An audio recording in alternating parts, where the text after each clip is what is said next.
नमस्कार दोस्तों, Rajasthan news and views में आपका हार्दिक स्वागत है। मैं हूं पत्रकार योगेंद्र योगी।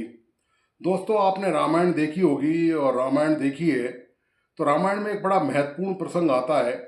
महत्वपूर्ण प्रसंग यह आता है रामायण में कि जब रावण भगवान राम से युद्ध हार रहा होता है लगातार, और उसके एक से एक बड़े योद्धा रणभूमि में मारे जाते हैं।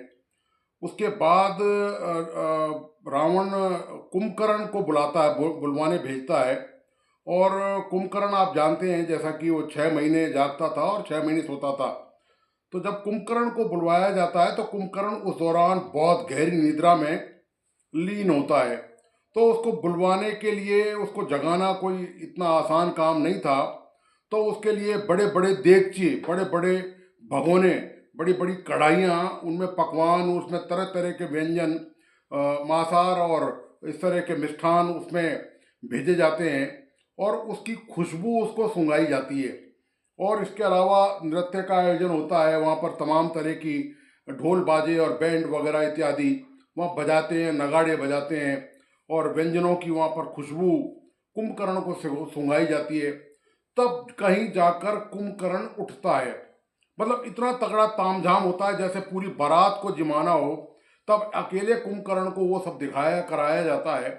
उसके बाद कुंभकर्ण की नींद खुलती है और वो युद्ध में जाने के लिए तैयार होता है। हालांकि युद्ध में जाने से पहले उसका जबरदस्त संवाद होता है रावण से, और वो रावण को समझाने की कोशिश करता है। ये अलग प्रसंग है। तो यहाँ इस प्रसंग को बताने का जो तात्पर्य है वह सिर्फ ये है कि हमारी जो सरकार है, राजस्थान की सरकार, वो भी दोस्तों कुंभकर्ण की तरह है। मतलब बड़ा कुछ होना चाहिए। कोई छोटे मोटे मामले यदि कुछ हो जाए तो सरकार को कोई फर्क नहीं पड़ता, और जब तक कुछ बड़ा नहीं हो जाए ना दोस्तों, तब तक सरकार भी कुंभकर्ण की नींद सोती रहती है। कुछ बड़ा होने के बाद ही सरकार की नींद खुलती है, और वो खुलती भी स्थायी तौर पे नहीं है। वो खुलती तब तक है जब तक उस घटना का असर रहता है, उसका महत्व रहता है। सरकार इन दिनों पिछले 1-2 दिन से पूरे राजस्थान में कैंपेन चला रही है भारी वाहनों के खिलाफ, ड्रिंक एंड ड्राइविंग के खिलाफ।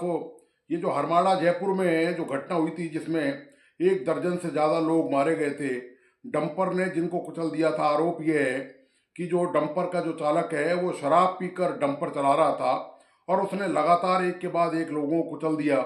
जो भी सामने आया वो काल का ग्रास बन गया, उसको सीधा यमलोक भेज दिया गया। तो ये हालत है। इसके बाद सरकार को लगा कि अब कुछ करना चाहिए। तो सरकार दोस्तों नींद से जाग गई और अभियान पूरे प्रदेश में चलाया जा रहा है। इसके बाद अभियान में जो है वो काफ़ी व्हीकल जब्त किए गए, कुछ कार्रवाई भी की गई है, कुछ कानूनी खाना पूर्ति कागजी कार्रवाई भी की गई है। तो ये कोई पहला मौका नहीं है कि जब इतना बड़ा हादसा हो गया सरकार नींद से जागी है। सरकार को कुछ बड़ा चाहिए। 1-2 लोग मर जाते एक्सीडेंट में, वो 2 मर जाएं, 3 मर जाएं।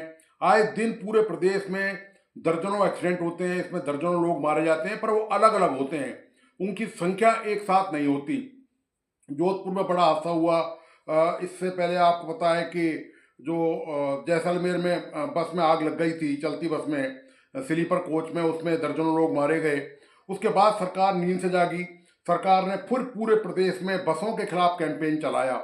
मतलब कैंपेन चलाने के लिए सरकार को कुछ बड़ा करना है।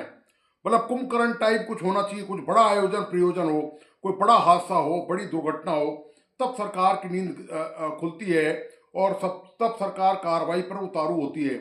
उसमें भी यही हुआ कि जो है स्लीपर कोच की जांच की जाएगी, ये बिना परमिट के चल रही हैं क्या, या ये ओवरलोडिंग करके ले जा रही हैं। ले जाना यात्रियों को है, और आपने देखा होगा ज़्यादातर बसों में सामान ऊपर से नीचे तक लदा फदा रहता है।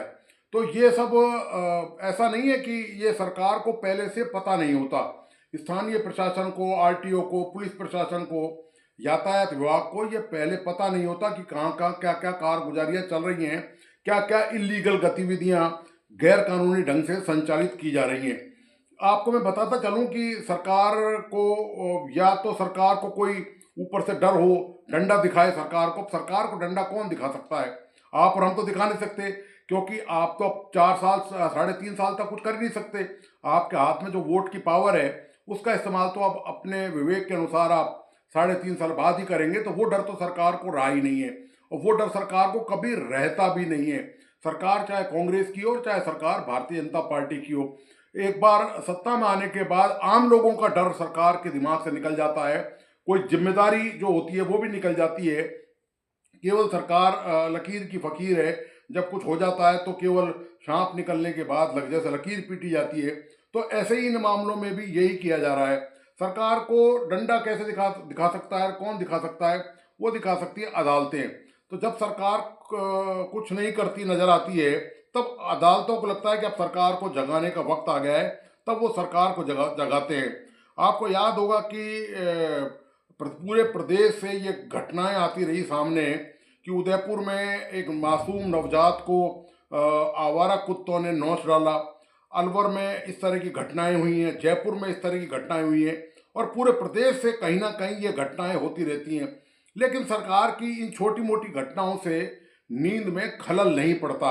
जब तक कुछ बड़ा बड़ा होना चाहिए सरकार के लिए, बहुत भारी कुछ हो सरकार के लिए, तब सरकार की नींद टूटती है और सरकार सोचती है कि अब कोई कार्रवाई की जाए।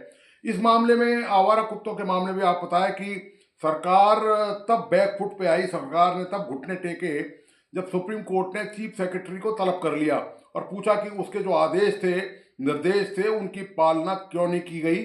और राजस्थान सहित कई राज्यों के चीफ सेक्रेटरी को व्यक्तिगत तौर पे तलब किया गया।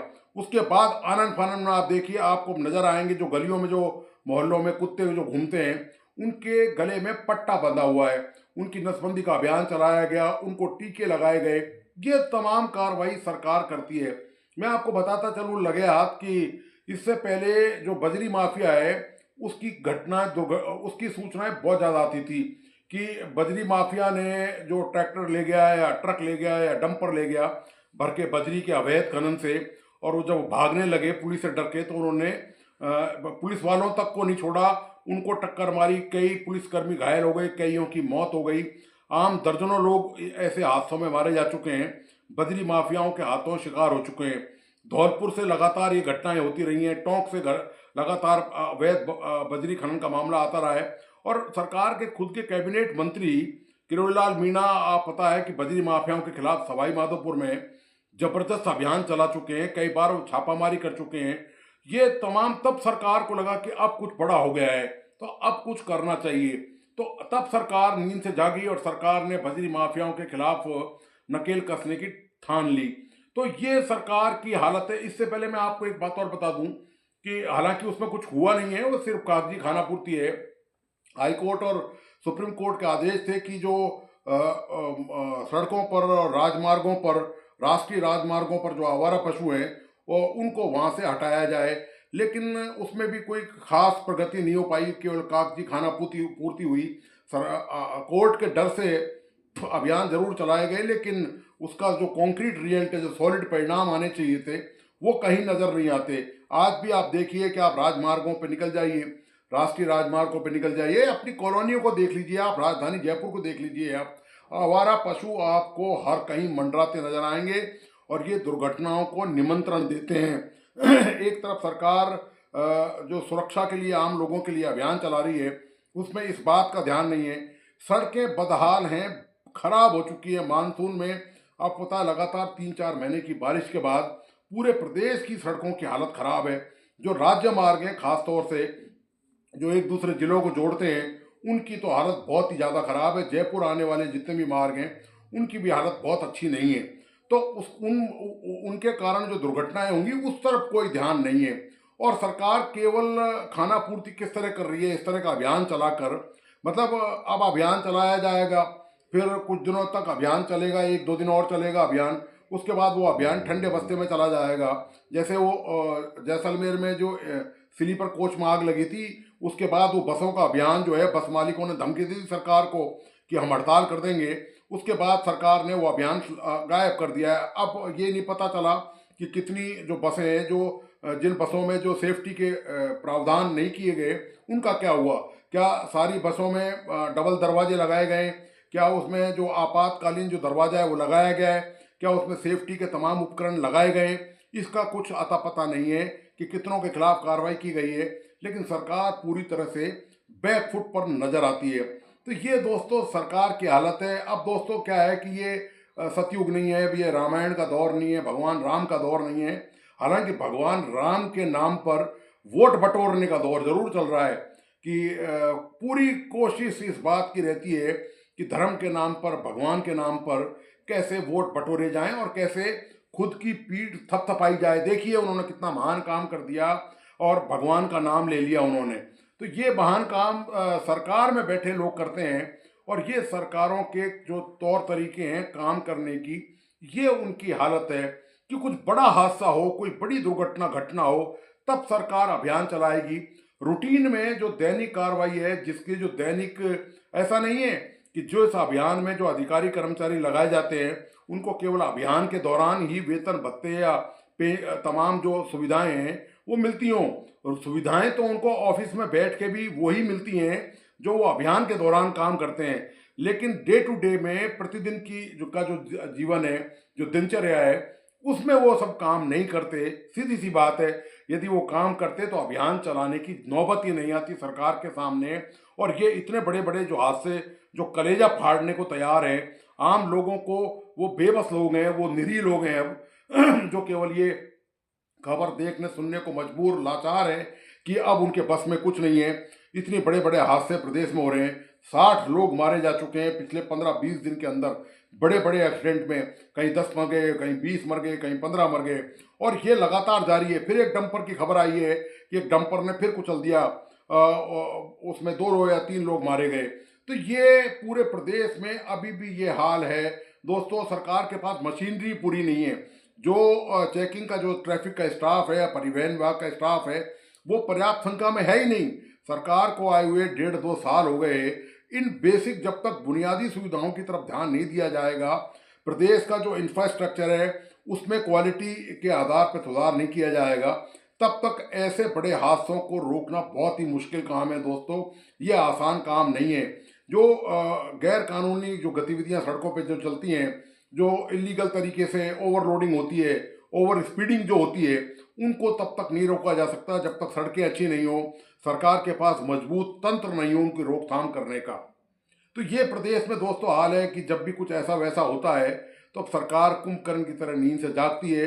अब देखिए आप, ये अभियान चलेगा 1-2 दिन और वापस सरकार जो है फिर वो कुंभकर्ण की नींद में लंबे समय के लिए सो जाएगी।